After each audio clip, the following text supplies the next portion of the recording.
আদালতের নির্দেশনাকে বৃদ্ধাঙ্গুলি দেখিয়ে এবার চট্টগ্রাম বন্দরের বর্ধিতাংশ বেসরকারি কন্টেইনার ডিপোগুলোর কার্যক্রম বন্ধ রাখার সিদ্ধান্ত নিয়েছেন ডিপো মালিকরা। বৃহস্পতিবার সকাল ৬টা থেকে অঘোষিতভাবে ডিপোর কার্যক্রম সম্পূর্ণ বন্ধ করে দেওয়ার সিদ্ধান্ত নেওয়া হয়েছে।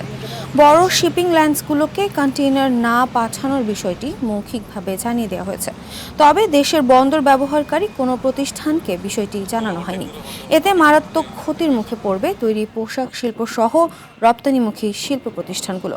বন্দর ব্যবহারকারীরা বলছেন, অফডকের অপারেশন বন্ধ হলে মুখ থুবড়ে পড়বে পুরো বন্দরের কার্যক্রম। শীতকালে ফটো সুন্দর নয়।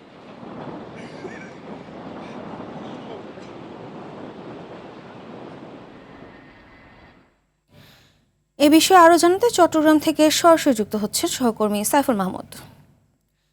সাইফুল, ডিপো মালিকদের কি অবস্থা দেখছেন? তাদের সিদ্ধান্তের সাথে কি সবাই একাত্মতা প্রকাশ করেছে কিনা? এছাড়া রপ্তানি ও শিল্প মালিকরা কি বলছেন জানাবেন।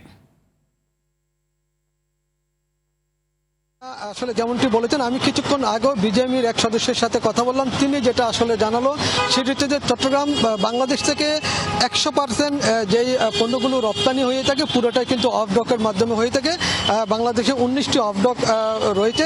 সেই অফডকগুলো আসলে অঘোষিতভাবেই কিন্তু আগামীকাল সকাল 6টা থেকে তারা তাদের যেই রপ্তানিকরণ প্রক্রিয়া সেটা কিন্তু বন্ধ রাখবেন বলে তারা জানিয়েছেন। এবং তাদের যে সাধারণ সম্পাদক রুহুল আমিন শিকদার তিনি আসলে বলল তাদের এই পণ্য রপ্তানিতে তারা কিন্তু আসলে পোষাচ্ছেন এবং তারা কিন্তু দীর্ঘ প্রায় 10 থেকে 15 বছর যাবৎ একই দামের উপরে কিন্তু তারা এই পণ্যগুলো রপ্তানি করে থাকেন। এবং সেই জন্য কিন্তু তারা কিন্তু যখন আর তাদের ব্যবসা কিন্তু হচ্ছে না, সেই জন্য কিন্তু তারা লস দিয়ে বলছে তারা আর এই ব্যবসা করা সম্ভব না।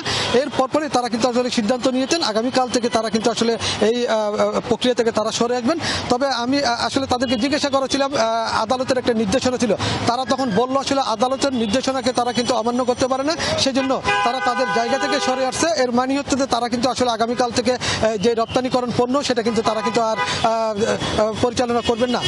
সেই জন্য কিন্তু বিশেষ করে বন্দর কর্তৃপক্ষ বলল আসলে এটি একটি বসে সমস্যার সমাধান করা যেত, কিন্তু হঠাৎ করে কাউকে কিছু না বলে কিন্তু তারা এরকম একটা সিদ্ধান্ত নিয়েছেন। এটি একটি মারাত্মক সিদ্ধান্ত, যেহেতু প্রতিদিন চট্টগ্রাম থেকে আসলে চট্টগ্রাম বন্দর দিয়ে আসলে হাজার হাজার কন্টেইনার কিন্তু আসলে রপ্তানি হয়ে থাকে। যদি এই রপ্তানি কার্যক্রম বন্ধ হয় তাহলে কিন্তু বাংলাদেশের অর্থনীতিতে বিশাল একটা প্রভাব পড়বে বলে তারা মনে করতেন। এবং যারা বন্দর ব্যবহারকারী আছেন তারা প্রত্যেকে জানিয়েছেন আসলে এটি খুব দ্রুত সমাধান করা দরকার এবং এটি সহসাই কিন্তু আসলে আজকের মধ্যে যদি সমস্যার সমাধান করা না হয় তাহলে আগামীকাল থেকে যেই তারা তাদের যেই কন্টেইনার পরিবহন করবে না বলে জানিয়েছেন, সেই ক্ষেত্রে কিন্তু বাংলাদেশ ক্ষতির মুখে পড়বেন বলে জানিয়েছেন। এবং একই সাথে বিশেষ করে গার্মেন্ট শিল্প যেটা আছে সেটি কিন্তু মারাত্মক ক্ষতি হবে।